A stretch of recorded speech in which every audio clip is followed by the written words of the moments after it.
নবনীরদ নিন্দিত কান্তিধারম রস সাগর নাগর ভূপবরম। हरे कृष्णा, दंड प्रणाम। हम लोग श्रीमद् भागवतम के दूसरे स्कंद पे है, 5वां अध्याय चल रहा है। आज हम लोग श्लोक संख्या 37 से कंटिन्यू करेंगे। 37 से 42 तक होगा। 37 नंबर श्लोक।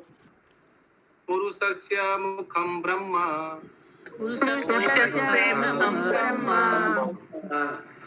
क्षत्रमेतस्य बाहवः पूर्वोर्वैश्यो भगवत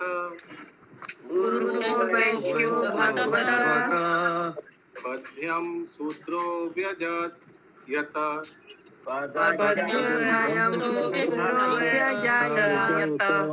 यस, पंकज मित्र वजीश प्रभु।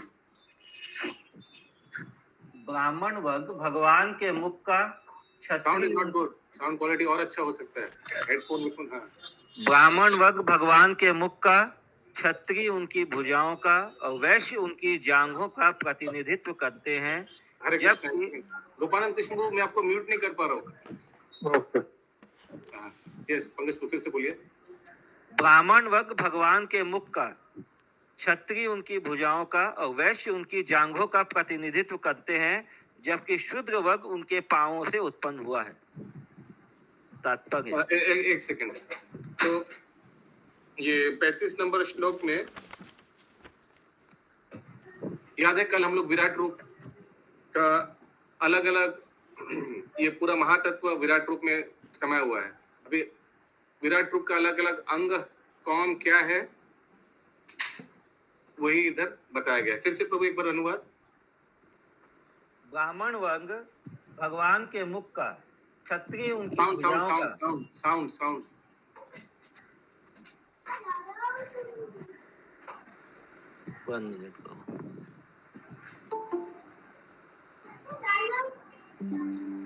आगे बोल। ठीक है प्रभु। अभी yes. ब्राह्मण वर्ग भगवान के मुख का, क्षत्रिय उनकी भुजाओं का, वैश्य उनकी जांघों का प्रतिनिधित्व करते हैं, जबकि शूद्र वर्ग उनके पांवों से उत्पन्न हुआ है।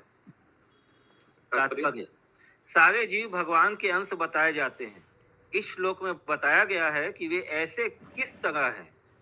मानव समाज के 4 विभाग हैं: बुद्धिमान वर्ग ब्राह्मण, प्रशासक वर्ग क्षत्रिय, व्यापारी वर्ग वैश्य तथा श्रमिक वर्ग शूद्र। ये सब भगवान के शरीर के विविध अंग हैं। इस तरह कोई भी वर्ग भगवान से भिन्न नहीं है और मुख तथा पांव स्वाभाविक दृष्टि से अभिन्न हैं, किंतु शरीर में गुण की दृष्टि से मुंह या सिर पांवों से अधिक महत्वपूर्ण है। लेकिन साथ ही साथ मुंह, पांव, भुजाएं तथा जांघें शरीर के अवयव हैं। भगवान के शरीर के ये अंग परम पूर्ण सेवा के निमित्त है। मुंह बोलने तथा खाने के लिए है, भुजाएं शरीर की रक्षा के लिए है और पांव शरीर को इधर उधर ले जाने के लिए होते हैं तथा कमर शरीर को स्थित रखने के लिए होती है। अतएव समाज के बुद्धिमान वर्ग को शेयर नहीं होगा। हरे कृष्ण प्रभु जी, धन्यवाद, प्रणाम।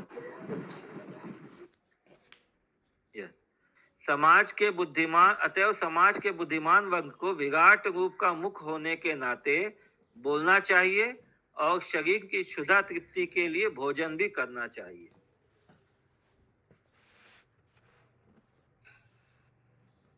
भगवान की क्षुधा यज्ञ के फल को ग्रहण करना है। बुद्धिमान वर्ग या ब्राह्मणों को ऐसे यज्ञ संपन्न करने में अत्यंत कुशल होना चाहिए और अधीन वर्गों को चाहिए कि ऐसे यज्ञों में हाथ बटाए। पंकज प्रभु, आप हेडफोन यूज कीजिए। यूज करना है प्रभु? हाँ, उसको सामने रखिए, साउंड फ्लक्चुएट हो रहा है। ओके। हरे कृष्णा, हरे कृष्णा। बुद्धिमान वर्ग या ब्राह्मणों को ऐसे यज्ञ संपन्न करने में अत्यंत कुशल होना चाहिए और अधीन वर्गों को चाहिए कि ऐसे यज्ञों में हाथ बटाएं। परमेश्वर के विषय में बोलने का अर्थ है भगवान के ज्ञान का यथारूप प्रचार करके भगवान का महिमा गान करना। भगवान की वास्तविक प्रकृति एवं उनके संपूर्ण शरीर के सभी अंगों की वास्तविक स्थिति का प्रचार करना। इसीलिए ब्राह्मणों को ज्ञान के एक चरम सेकंड, फिर से पढ़िए पिछले वाला सेंटेंस। भगवान के ज्ञान का यथारूप प्रचार करके भगवान का परमेश्वर के विषय में बोलने का अर्थ है भगवान के ज्ञान का प्रचार करके भगवान का महिमा गान करना, भगवान की वास्तविक प्रकृति एवं उनके संपूर्ण शरीर के सभी अंगों की वास्तविक स्थिति का प्रचार करना। यस, इसलिए शुभंकरी राधा माता जी, प्रभु भगवान के शरीर के अलग अलग अंगों का बारे में प्रचार करना, इसका अर्थ क्या है? भगवान का पैर का सुंदरता, आंखों का सुंदरता, यही है ना? हाँ प्रभु, और ये पैर से आदमी दर्शन करते हैं, उनका भक्ति भी होता है, पैर से लेके दर्शन करते हैं। भगवान का शरीर का अलग अलग अंग का प्रचार करना, इसका क्या अर्थ है? रेखा माता जी।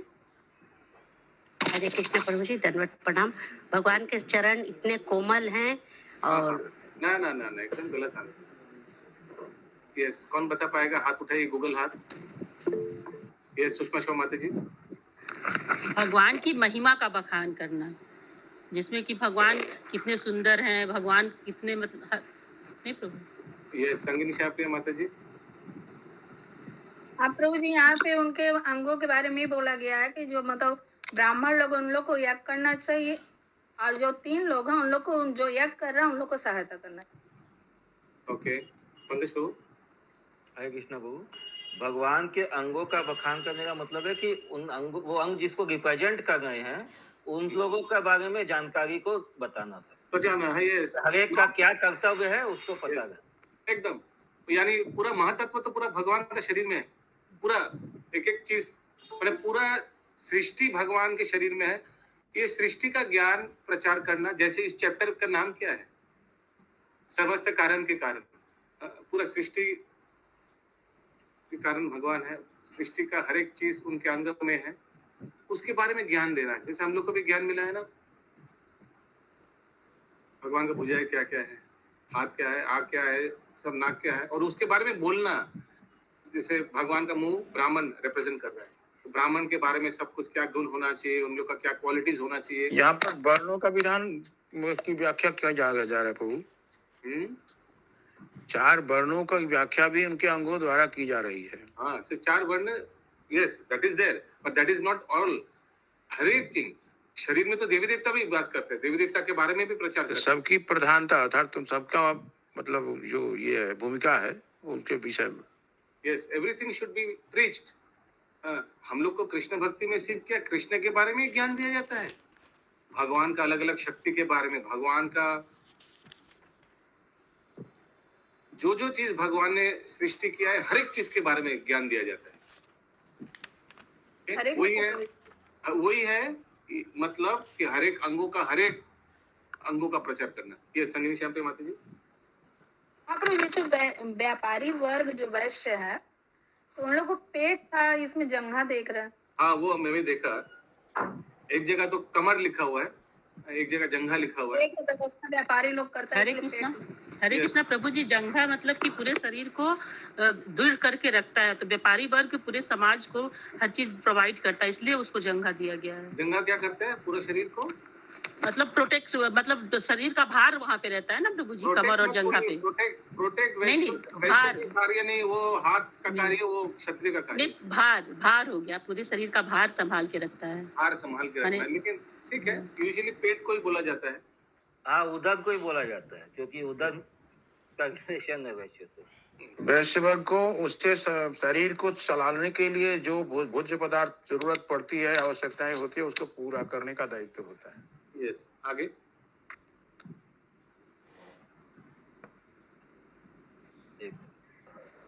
इसीलिए ब्राह्मणों को ज्ञान के चरम स्रोत वेदों को जानना चाहिए। वेद का अर्थ है ज्ञान तथा अंत का अर्थ है उसका छोर। भगवद गीता के अनुसार भगवान समस्त वस्तुओं के स्रोत हैं, अहम सर्वस्व प्रभव। और इस तरह ज्ञान का अंत वेदांत भगवान को जानने, भगवान के साथ अपने संबंध को जानने तथा केवल इस संबंध के अनुसार ही कार्य करने में है। जिस तरह शरीर के अंग शरीर से संबंधित होते हैं, उसी प्रकार जीव को भगवान के साथ अपना संबंध जानना चाहिए। मनुष्य जीवन विशेष रूप से इसी प्रयोजन के लिए अर्थात परम भगवान के साथ अपने संबंध को जानने के लिए मिला है। इस संबंध को जाने आगे कुछ समझ में नहीं आया, दो सेंटेंस पीछे जाइए। एक, जिस तरह शरीर के अंग शरीर से संबंधित होते हैं, उसी प्रकार जीव को भगवान के साथ अपना संबंध जानना चाहिए। मनुष्य जीवन विशेष रूप से इसी प्रयोजन के लिए अर्थात परम भगवान के साथ अपने संबंध को जानने के लिए मिला है। ये तीसरा प्रश्न है। अथा तो ब्रह्म जिज्ञासा का 3 प्रश्न है।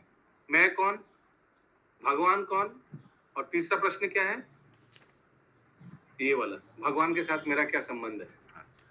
ओके, आगे।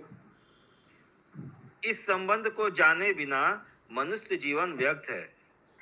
इसीलिए बुद्धिमान वर्ग के लोगों या ब्राह्मणों का विशेष उत्तरदायित्व है कि भगवान के साथ हमारे इस संबंध का प्रसार करें और सामान्य जनता को सही मार्ग पर लाएं।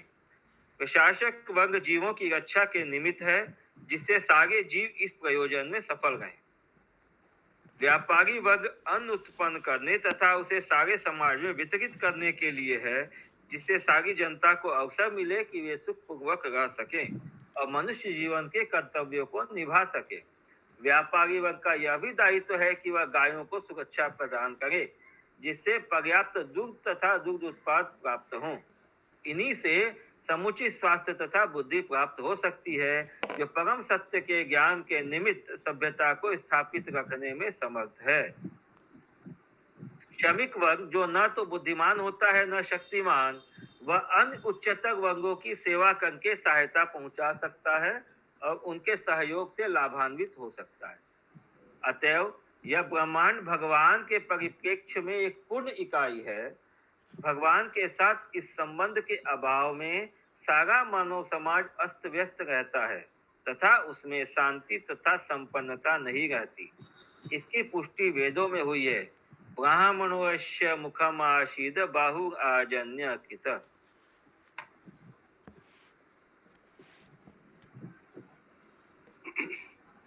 Therefore, the universe is a complete unit in relationship with the Lord, and without this relationship with the Lord, the whole human society is disturbed and is without any peace and prosperity.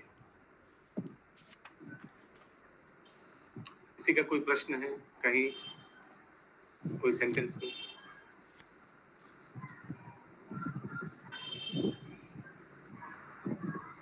तो इसलिए भगवान से संबंध जोड़ना बहुत जरूरी है। इससे समृद्धि भी आएगा, शांति भी आएगा समाज में।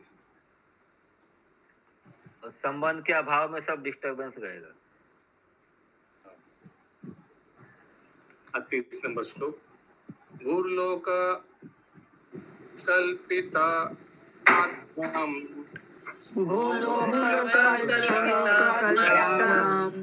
भुवर्लोको अस्य नाभिता हृदस्वर्लोक ऊरस्य महर्लोको महात्मना।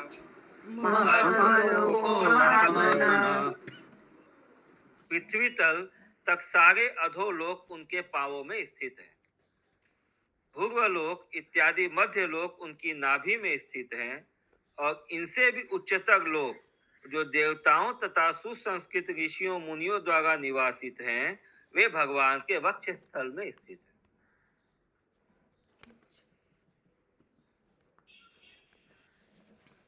आगे कृष्णा प्रभु तात्पर्य पढ़े? नहीं है वो।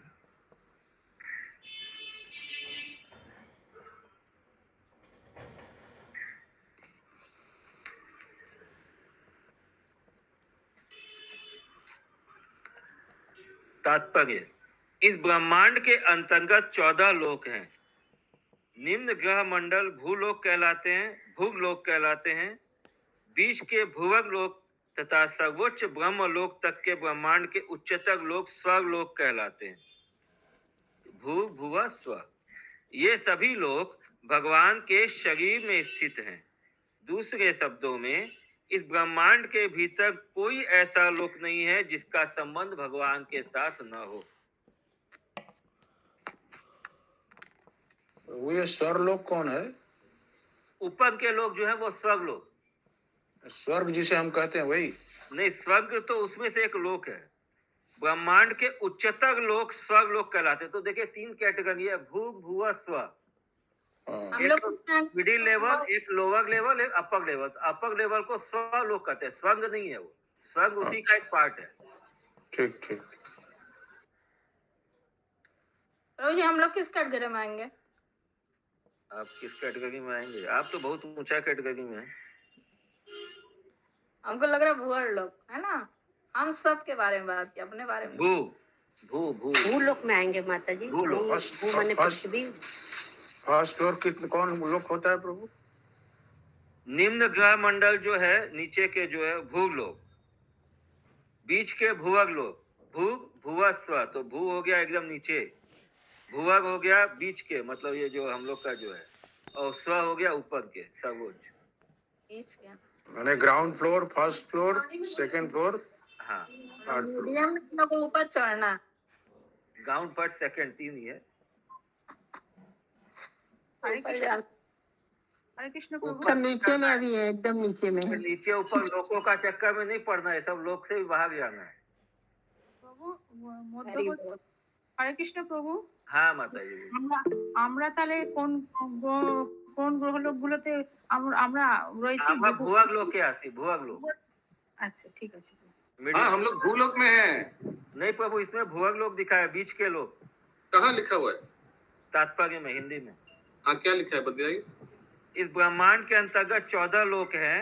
निम्न ग्रह मंडल भूग लोक कहलाते हैं। The lower systems are called भूरलोक, भूर। Yes, भूग। मिडिल वन इज भूभाग लोक। And the higher planetary system up to the Brahmalok, the higher planetary system of the universe are called स्वलोक। भूग भुव स्व। भुव स्वाहा। अच्छा भुव। भुवा भुवन, ये हम लोग ये भुवन में है अभी, भूभाग लोक। हरे कृष्ण प्रभु, हरे कृष्ण प्रभु हम बताएं। एक सेकंड रुक जाइए।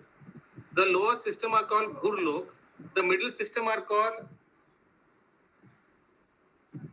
एक सेकंड।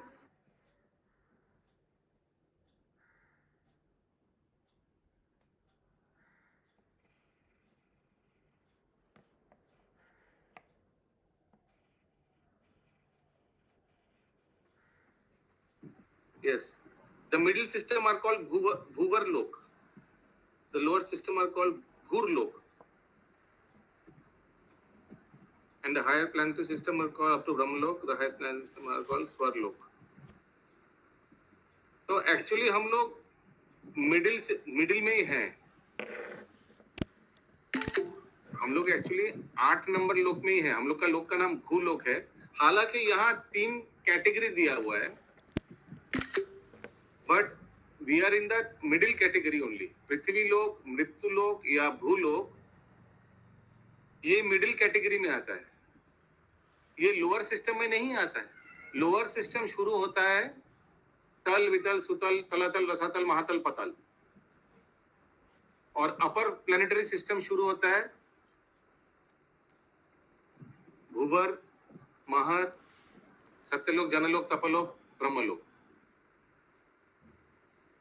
यहाँ 3 प्रभु ये भूलोक है ना, भूरलोक लिखा है? वो अलग अलग डिवीजन दिया हुआ इधर, लेकिन हम लोग मिडिल में हैं। यही मैं बोलना चाहता हूँ। उससे नीचे क्या उससे नीचे? किससे नीचे? मैंने ये 3 लोग जो दिखाया गया, भू भुवर स्व, ये 3 अलग डिवीजन, 14 भुवन को अलग कैटेगरी के करके किया। अच्छा। जैसे हम लोग अपर, लोअर, मिडिल प्लेनेटरी सिस्टम बोलते हैं। यहाँ अपर को बोला गया है स्वरलोक। अच्छा ठीक है। हाँ। अपर माने ऊपर जो 6 गो है, हम लोग 7 नंबर में है और हमारे नीचे और 7 है। अच्छा, हमारे नीचे 7 है, हम ऊपर वाले 7 में पहले है ना क्या? हाँ करेक्ट। हमारे ऊपर और 6 ठो है। 6 है हाँ। तो ऊपर 6 को बोला गया है यहाँ स्वर, बीच वाले को बोला गया है भूवर, और हमारे नीचे को बोला गया है, हमारे नीचे जो निम्न लोक है उसको भूर लोक बोला गया है। ये यही सिर्फ ये प्रभुपाद जी ने इसी तात्पर्य में इस डिवीजन को देखा है। इसको बाय हार्ट मत कीजिएगा, बस इसको जस्ट इस तात्पर्य तक ही सीमित रखिएगा। दूसरा जब आलोचना होगा इसको मत लेके आइएगा, देखिए प्रभु जी यहाँ भूल को लिए लिखा है, मत लाइएगा। आगे बोलिए प्रभु जी। कंप्लीट हो गया तो नहीं, लास्ट सेंटेंस एक बार पढ़िए तात्पर्य का। ये सभी लोग भगवान के शरीर में स्थित है। दूसरे शब्दों में इस ब्रह्मांड के भीतर कोई ऐसा लोक नहीं है जिसका संबंध भगवान के साथ न हो। तो अगर देखा जाए the minute planetary system beginning from भूवर लोक are situated in his navel, तो हम लोग का जो पृथ्वी लोक है वो एक्चुअली भगवान का नाभि है।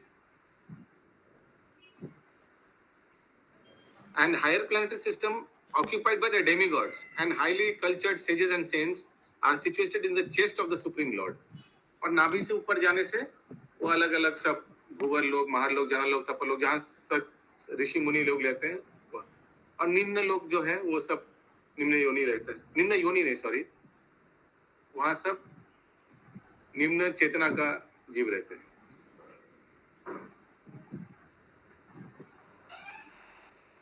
39 नंबर श्लोक। Shut both the doors. वयम जनलोकस्य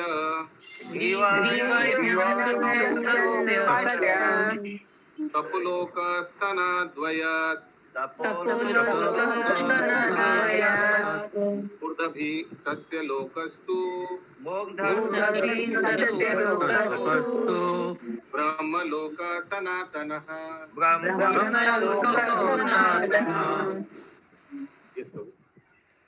भगवान के विराट रूप के वक्ष स्थल से गर्दन तक के प्रदेश में जनलोक तथा तपोलोक स्थित है, जबकि सर्वोच्च लोक सत्य लोक इस विराट रूप के सिर पर स्थित है, किंतु आध्यात्मिक लोक शाश्वत है। क्योंकि विराट पुरुष तो सिर्फ ये भौतिक जगत के वर्णन कर रहे हैं ना, yes. इसीलिए सबसे हाईएस्ट क्या है सर, वो ब्रह्मलोक है।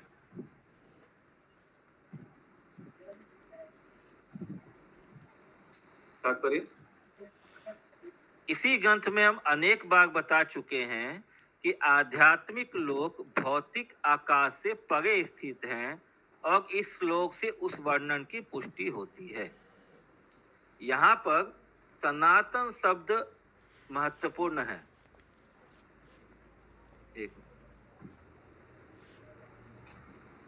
भगवत गीता 8.20 में नित्यता का यही भाव व्यक्त हुआ है, जहाँ यह कहा गया है कि इस भौतिक जगत के परे आध्यात्मिक आकाश है, जहाँ प्रत्येक वस्तु शाश्वत है।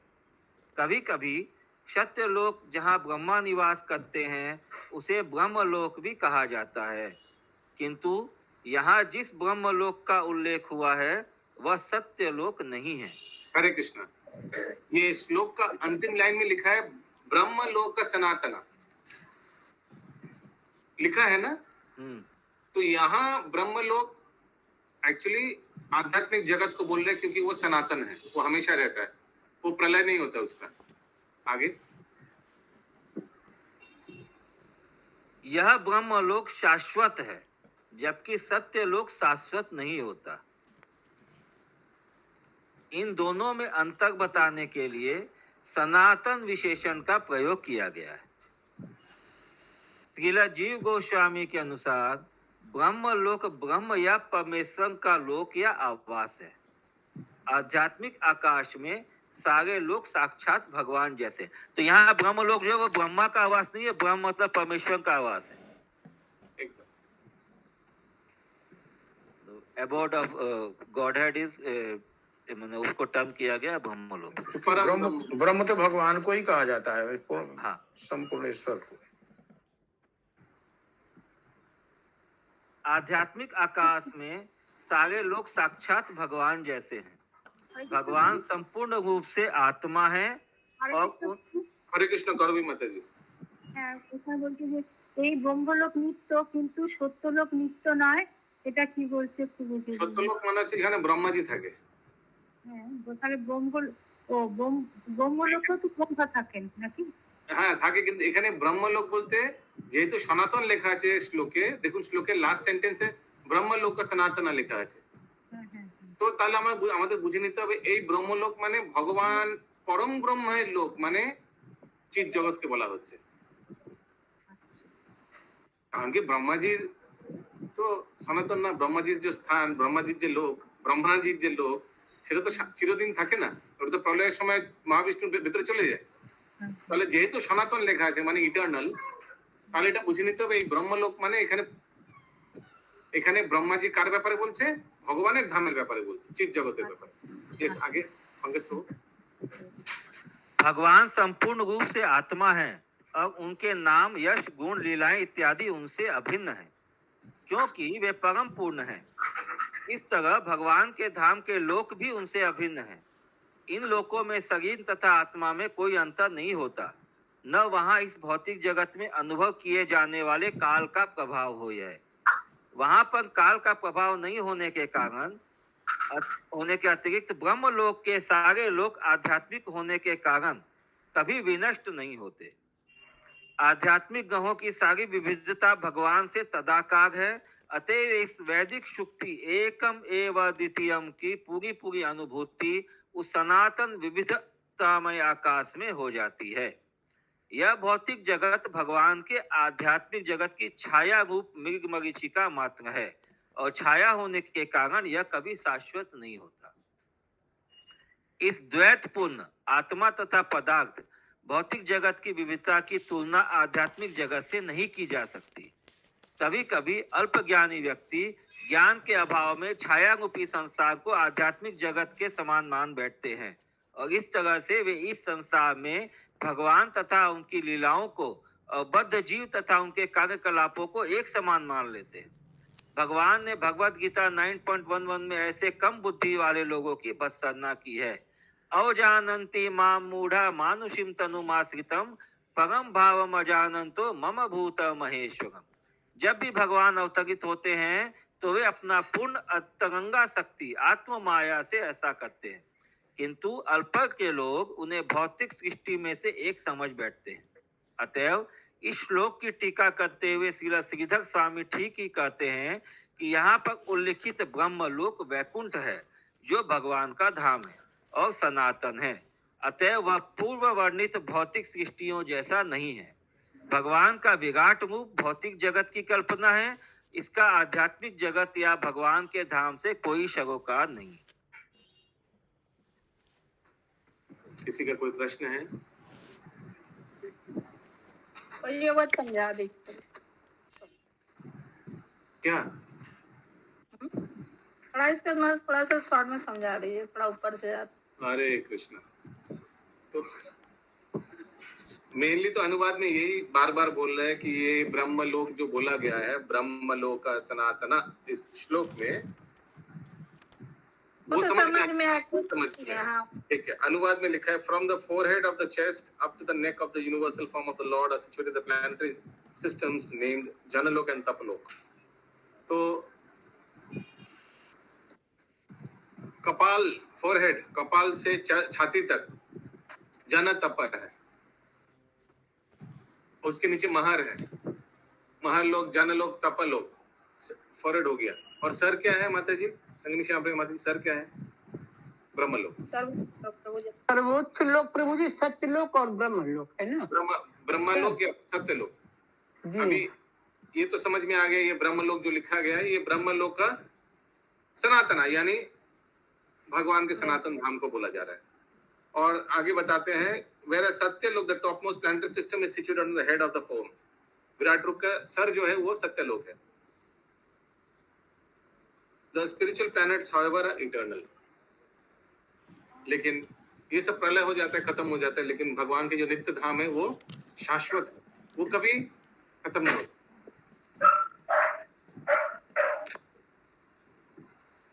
ओके, 40 नंबर श्लोक। तो ये ब्रह्मा जी बता रहे हैं, ब्रह्मा जी ये सब नारद मुनि को बता रहे हैं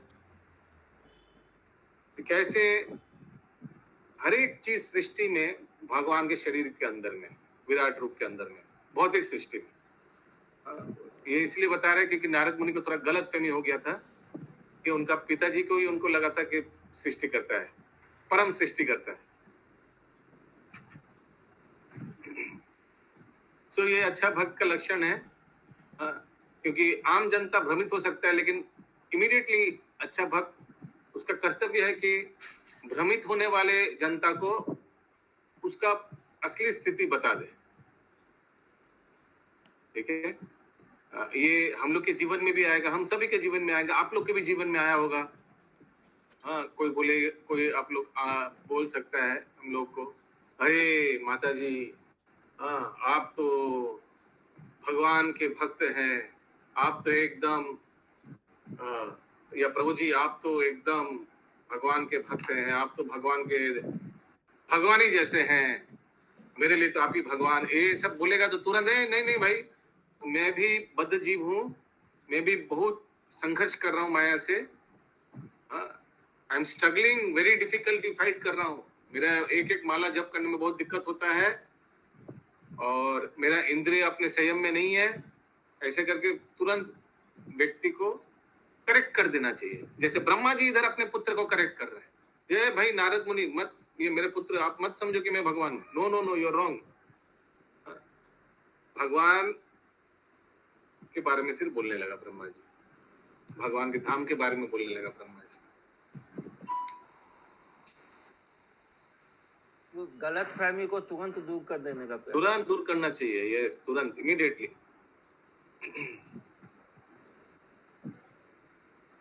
42 नंबर श्लोक,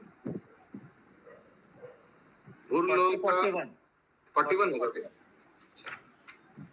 40 होगा, 40। हाँ, तत्कत्यम चतलम क्लिप्तम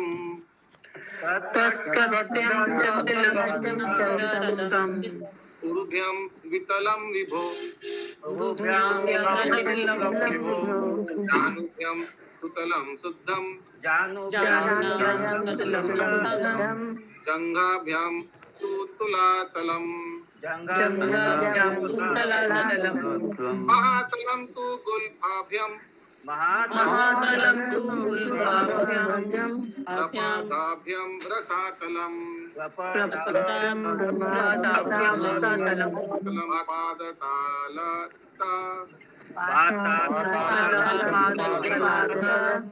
इति लोकमया पुमान्। अभी ऊपर वाले के बारे में बोल दिया, बीच में तो भूलोकी है, पृथ्वी लोक, अभी नीचे वाला भगवान के नाभि के नीचे जो लोक है उसके बारे में। हे पुत्र नारद, तुम मुझसे जान लो कि 14 लोकों में से 7 अधोलोक हैं।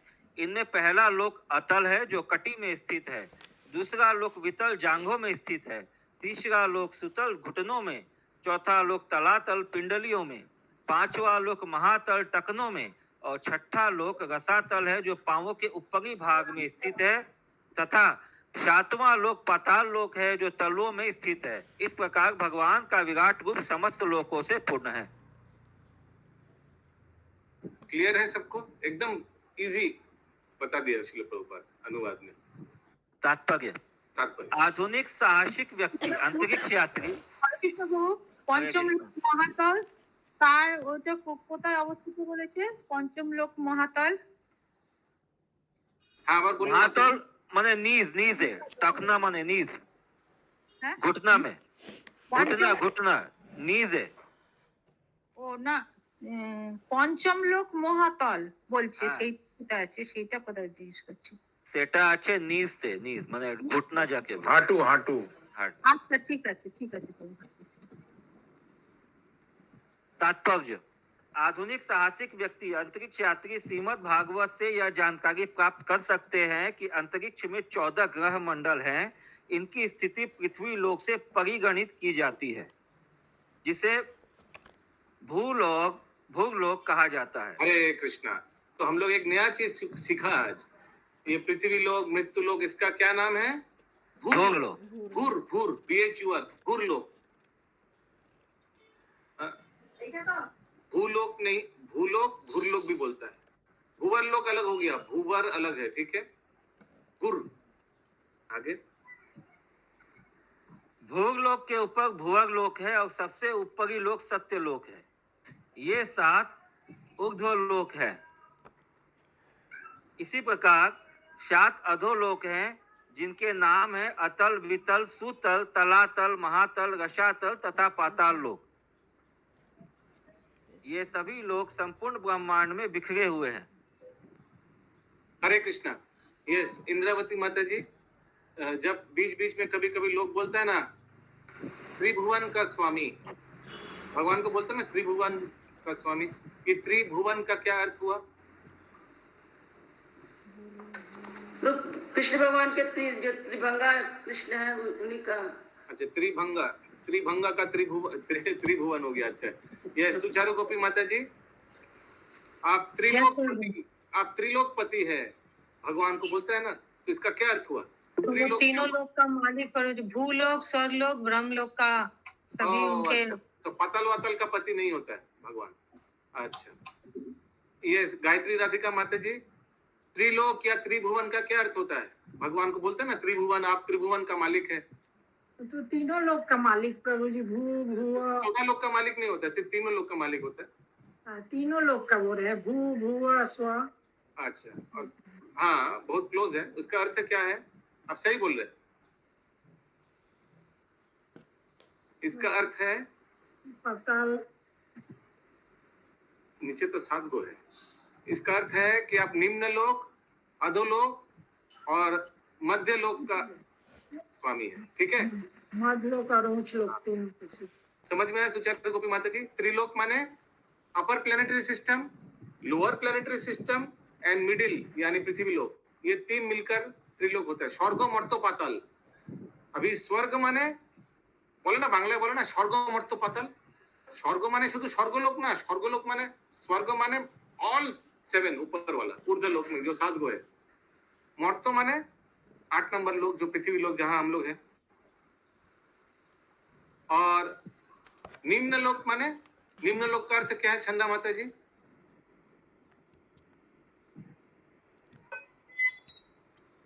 प्रभु जी क्या पूछे हैं? निम्न लोक का अर्थ है नाभि के नीचे, यानी 7 को जो अतल, वितल, सुतल, अतल, वितल, सुतल, तरातल, ये है निम्न महातल और रसातल तथा पाताल लोक। ये सब 7 एक साथ मिलके निम्न लोक बोला जाता है। इसे ये हो गया त्रिभुवन। यस, आगे पढ़िए निर्गुणालंबरी माता जी। अच्छा, और अब या आप पढ़ पाएंगे माता जी या दूसरा किसी से? प्रभु पढ़ लूंगी मैं। 1 मिनट बुक दे रहे हैं मेरे प्रभु जी। হরে কৃষ্ণ প্রভু, আরেকবার একটু বলবেন? আমি এটাই বলছিলাম যে ত্রিভুবন বলে না ভগবান কে ত্রিলোকনাথ। হ্যাঁ হ্যাঁ বলুন, নাহলে আমি বুঝতে পারবো না আপনি বুঝছেন কিনা। শুনতে পাওয়া যাচ্ছে না, আমি আসতে বলেছি তো শুনতে পাচ্ছি না। হ্যাঁ বলছি প্রভু। তো ভগবানকে বলা হয় না, পুরো বাইরে রেখে দিয়েছো পরিষ্কার করে? ঠিক আছে, ভগবানকে বলা হয় না ত্রিলোকনাথ। তো এর অর্থ কি? এর অর্থ কি আপনি বলুন? মানে তিন লোকের উনি মহেশ্বর আর কি। 3টে লোক বলতে কি 14 ভুবন আছে? ঊর্ধ্বলোক, নিম্নলোক আর মধ্যলোক। মধ্যলোক বলতে? মধ্যলোক বলতে যেখানে আমরা রয়েছি। হরে কৃষ্ণ, একদম ঠিক বলে ফেলেছেন। Thank you. Hare Krishna. Yes, continue माता जी। आधुनिक साहसिक व्यक्ति अंतरिक्ष, लाउड होना चाहिए, सुनाई नहीं आ रहा है। आधुनिक साहसिक व्यक्ति अंतरिक्ष यात्री श्रीमद् भागवत से यह जानकारी प्राप्त कर सकते हैं कि अंतरिक्ष में 14 ग्रह मंडल हैं। इनकी स्थिति पृथ्वी लोक से परिगणित की जाती है, जिसे भूलोक कहा जाता है। भूलोक के ऊपर भूवर लोक है और सबसे ऊपरी लोक सत्य लोक है। ये 7 ऊर्ध्व लोक हैं। इसी प्रकार 7 अधोलोक हैं जिनके नाम है अतल, वितल, सुतल, तलातल, महातल, रसाताल तथा पाताल लोक। ये सभी लोग संपूर्ण ब्रह्मांडों में बिखरे हुए हैं और इस ब्रह्मांड का क्षेत्रफल 200 करोड़ गुना 200 करोड़ वर्ग मील है। आधुनिक अंतरिक्ष यात्री पृथ्वी से कुछ हजार मील दूरी तक की यात्रा कर सकते हैं। अतएव आकाश में यात्रा करने का उनका प्रयास विस्तीर्ण सागर के तट पर बच्चे के खिलवाड़ जैसा है। चंद्रमा ऊर्ध्व लोकों के तीसरे स्तर पर स्थित है और श्रीमद् भागवत के 5वें स्कंद से हम अपार भौतिक आकाश में बिखरे विभिन्न ग्रहों की दूरी जान सकते हैं। हमें जिस हरे एक Krishna second, slowly. The modern astronauts can travel only few thousand miles away from the Earth, and therefore their attempt to travel in the sky is sometimes like child's play on the shore of an expansive ocean. The moon is situated in the third status of the upper planetary system. The moon is situated in the third status of the upper planetary system.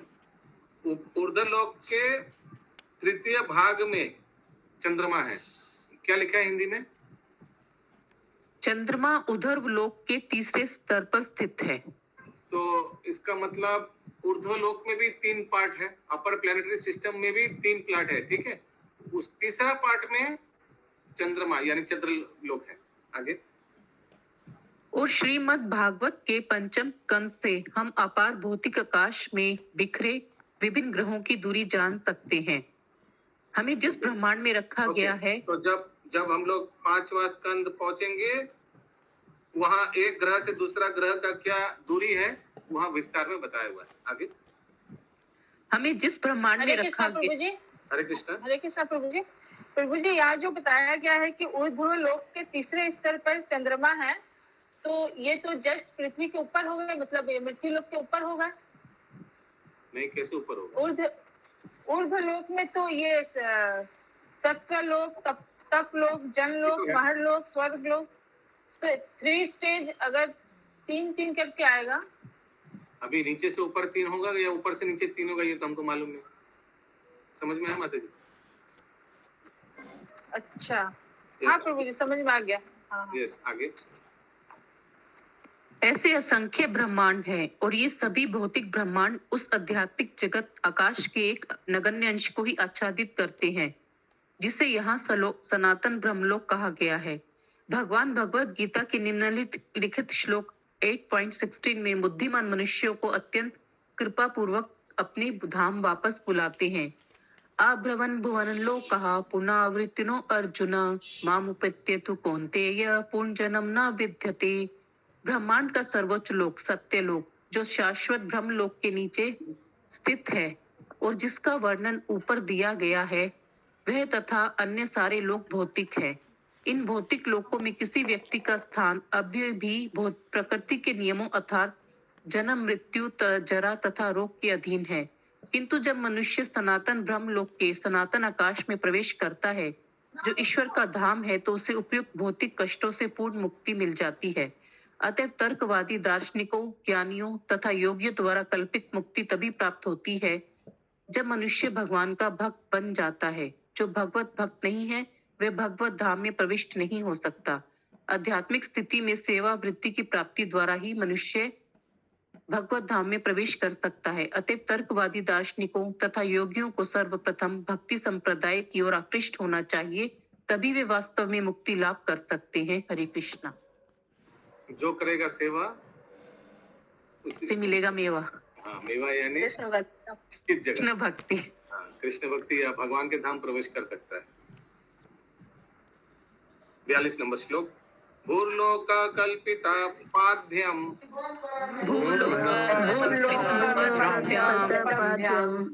भुवर्लोको अस्य नाभित्ता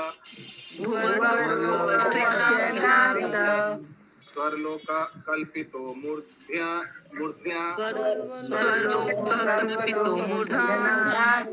इति वा लोक कल्पना।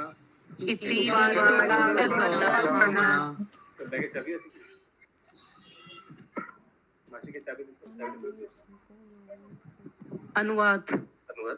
अन्य लोग संपूर्ण लोकों को 3 भागों में विभाजित कर सकते हैं। इनके नाम है परम पुरुष के पांवों पर अधोलोक पृथ्वी तक, नाभि पर मध्यलोक तथा वक्ष स्थल से सिर तक ऊर्ध्वलोक स्वरलोक।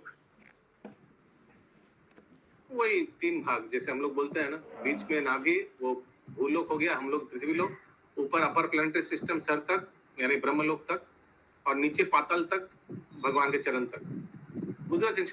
एकदम इजी। तात्पर्य यहाँ पर संपूर्ण लोकों के 3 विभागों का उल्लेख हुआ है। कुछ लोग लोकों की संख्या 14 मानते हैं। यहाँ इसकी भी व्याख्या हुई है। इस प्रकार श्रीमद् भागवत के 2 स्कंद के अंतर्गत समस्त कारणों के कारण नामक 5वें अध्याय के भक्ति वेदांत तात्पर्य पूर्ण हुए। हरे कृष्ण।